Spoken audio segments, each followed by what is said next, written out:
Tá construindo no sítio e não sabe como vai ser o banheiro. Tem receio de usar a casinha. Tá preocupado em contaminar tua água de beber com uma fossa. Eu vou te dar uma ideia que vai te ajudar a resolver esses problemas. Seja bem-vindo, seja bem-vinda a mais um vídeo do canal Na Roça. Vem comigo. E lembre-se, se a gente faz, você faz.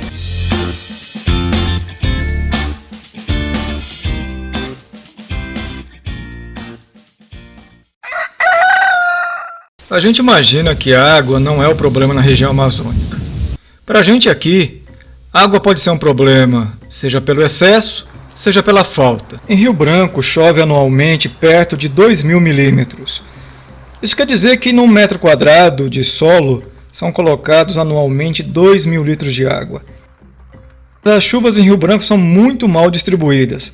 A maior parte da chuva acontece de outubro a fevereiro. Isso representa o inverno amazônico. Em janeiro, fevereiro e março chove praticamente 50% do total esperado para o ano.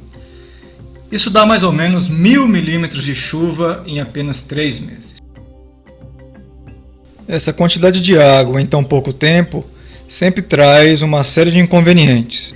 Isso faz a terra ficar encharcada e o uso de fossa pode ser um pesadelo, principalmente em um sítio. Com a terra encharcada, a fossa pode encher rapidamente. Isso causa um grande transtorno e nenhum caminhão que limpa a fossa vai conseguir chegar na tua propriedade. As estradas ficam praticamente intransitáveis. Se você tem um poço na tua propriedade e se ele não for muito bem localizado, ele pode ser contaminado pelos resíduos da fossa, porque na época da chuva o lençol freático sobe demais. No verão amazônico, que vai mais ou menos de maio a setembro, a seca pode ser terrível. E aí você vai ter problemas de falta de água. É nessa hora que aquela tua descarga no banheiro que manda água para a tua fossa pode não ser uma boa ideia. A gente teve essas preocupações quando veio morar aqui no sítio. A gente não queria contaminar o poço com a água de uma fossa, não queria a dor de cabeça que a manutenção de uma fossa dá, principalmente num lugar onde chove demais e a entrada de veículos fica impossível, e a gente não queria ver a nossa água sendo perdida com o uso de um banheiro numa época do ano em que economizar água é a norma. Qual foi a solução que a gente encontrou? Usar um banheiro seco. Banheiro seco não depende de água, não requer tubulação, não requer manutenção constante. Eles podem ser bem simples ou sofisticados, mas todos eles são ambientalmente amigáveis. Eles podem contribuir para a melhora do teu solo, redução do uso de adubos químicos e ainda podem aumentar a produção da tua horta. É isso mesmo, ele pode aumentar a produção da tua horta. Você pode colher produtos em maior quantidade e de melhor qualidade, o que é muito mais importante.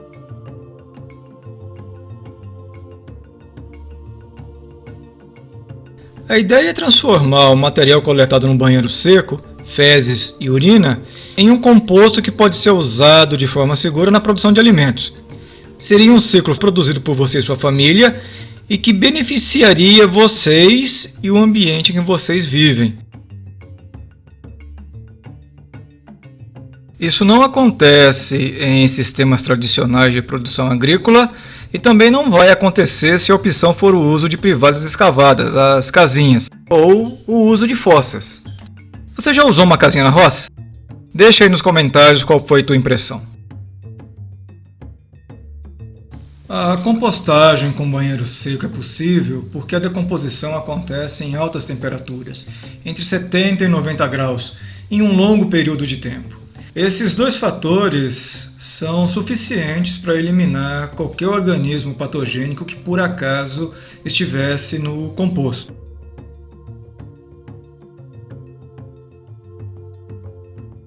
Aqui a gente mantém 2 câmaras de compostagem.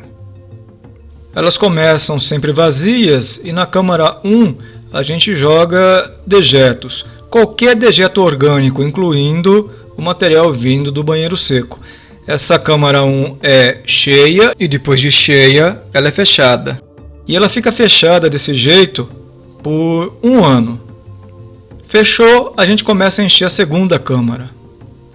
Da mesma forma, todos os dejetos orgânicos vão para essa câmara que vai sendo cheia. E a gente leva mais ou menos 1 ano para encher essa câmara. Cada uma delas tem capacidade para 1.500 litros de composto. Então ela está cheia, ela é fechada, e estando fechada a gente pode abrir a outra, remove todo o conteúdo que vai para a horta. E aí a gente começa a jogar dejetos nessa câmara 1 novamente. Só lembrando, a câmara fechada fica sempre fechada por 1 ano. Essa é a nossa câmara de compostagem que está sendo usada. Eu estou cavando um buraco para jogar aqui o material do banheiro seco. Nosso banheiro seco é uma versão extremamente minimalista. Ele consiste de um caixote onde a gente coloca dentro o balde que a gente leva para a compostagem. Então é nesse balde que a gente faz as nossas coisas, cobre com outro material orgânico e depois o material todo vai para a compostagem. Então a gente abriu aquele buraco na compostagem para receber o conteúdo do balde. O balde é todo esvaziado e o buraco tampado com o material que tinha sido previamente removido. E fazendo isso, a gente cobre o conteúdo do balde que foi colocado ali dentro.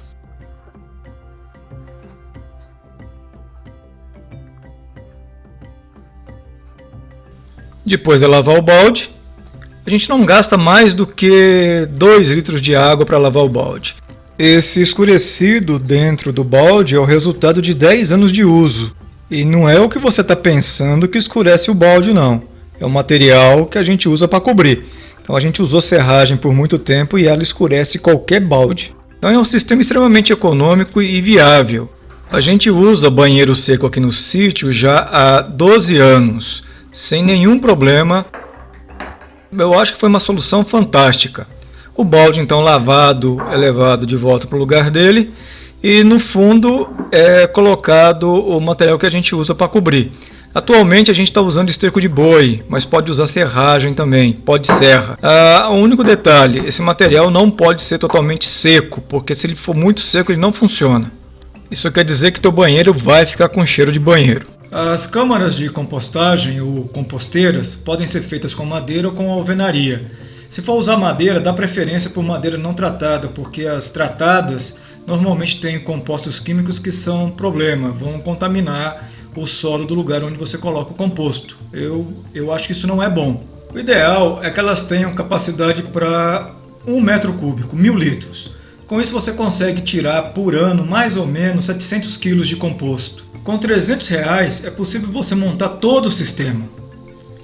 Isso implica na construção do vaso onde você vai colocar um balde, por exemplo, e a construção de 2 câmaras de compostagem, cada uma delas com 1 metro cúbico, para receber os dejetos. Se você fizer um bom manejo das composteiras, elas podem ser construídas bem perto de casa. Mas você tem que garantir que você vai ter uma quantidade suficiente de palha, por exemplo, capim cortado, seco, para cobrir essas composteiras, porque senão vai aparecer algum cheiro. Principalmente se você começar a colocar nelas resíduos de cozinha. Esses então dão um cheiro muito chato. Mas se você enterra e cobre com palha, é a mesma coisa que se não tivesse nada lá. A gente usa baldes com capacidade para 18, 20 litros. É balde de margarina, balde de massa corrida, balde de tinta, enfim, qualquer um que caiba lá pelo menos 20 litros. Muito maior é complicado porque carregar isso não é legal. Muito menor também não é legal porque você vai ter que tirar o tempo todo isso. Então 20 litros para a gente foi o que funcionou bem. E a gente construiu um assento para se adequar a esse tamanho de balde. Baldes muito pequenos é problema, tá? E como a gente não separa a urina do material sólido, acertar o balde numa distância grande às vezes não é fácil, tá? Precisa treino. E esse é um ponto importante. Banheiro seco é um mistério para a maioria das pessoas. Muitos nunca nem ouviram falar disso. Então é bom você ensinar as suas visitas a usarem um banheiro seco sempre que necessário. A gente várias vezes não fez isso e tivemos surpresas bem interessantes. A gente não tem um único balde, a gente tem vários. E normalmente a gente não tira o balde e leva ele direto para a compostagem, não. Ele fica parado em um lugar por um certo tempo e depois a gente descarrega todos eles na compostagem de uma única vez. Eu já cheguei a colocar 9 baldes de uma vez só na compostagem. Esse período de espera é bom, porque a compostagem tem tempo de processar cada carga que é colocada lá nela. Se você leva um balde a toda semana, por exemplo, a coisa começa a ficar meio complicada. Às vezes não é tempo suficiente para que a decomposição aconteça de forma adequada. Tá? E eu não estou falando só do banheiro seco, não. Estou falando de material de cozinha também. Como você enterra, você tem que revirar esse material, esse composto, toda vez que vai colocar carga ali dentro. E se o material não está adequadamente decomposto, vai dar cheiro, tá? Então é parte do manejo da compostagem dar esse tempo para que as coisas consigam trabalhar adequadamente, para que as bactérias, os insetos, os fungos, as leveduras que estão lá fazendo a decomposição tenham tempo de trabalhar de fato. E você tem então um sistema de compostagem eficiente. Muitos veem com descrença o uso de banheiro seco.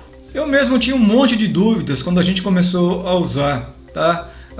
Hoje eu acho estranho usar um banheiro com água. Muitos têm preocupação com o cheiro que pode ter em um banheiro seco. Não tem cheiro. Se você usa um material adequado para fazer a cobertura do que você coloca lá dentro, se você cobre adequadamente a tua cagada e a urina quando começa a estar em excesso, não tem cheiro nenhum. Mas o material tem que ser o material de cobertura tem que ser bom. Você pode usar serragem, mas tem que ser uma serragem umedecida, principalmente aquelas de madeireira ou de serraria. Se na tua região tem isso, ótimo, usa sem nenhum problema. Serragem de marcenarias podem ser problema, porque elas são muito secas. E aí dá cheiro, tá? Aí dá cheiro, não tem jeito. O mesmo vai acontecer se você usar material grosso. Então, dê preferência a um material úmido, fino e que cubra adequadamente aquilo que você joga dentro do balde. Tem gente que não separa o banheiro seco, o balde de banheiro seco, do balde que recebe resíduos de cozinha. Coloca tudo no mesmo lugar e depois leva para a compostagem. É uma possibilidade também, mas você tem que ter um material de cobertura adequado, senão vai dar cheiro, claro. Não fazer a separação da urina é uma coisa boa, porque a urina garante a umidade do material e ainda acrescenta nutrientes ao composto que você está produzindo. Aqui é a câmara fechada que está sendo descoberta, só para você dar uma olhada como fica o material. Vira uma terra. Tá? É um material inerte, completamente solto, muito bom de ser utilizado em horta. É um substrato excelente para crescimento de plantas. Era essa a ideia que eu tinha para apresentar para vocês. Se você acha que esse vídeo pode ser importante para alguém, compartilhe.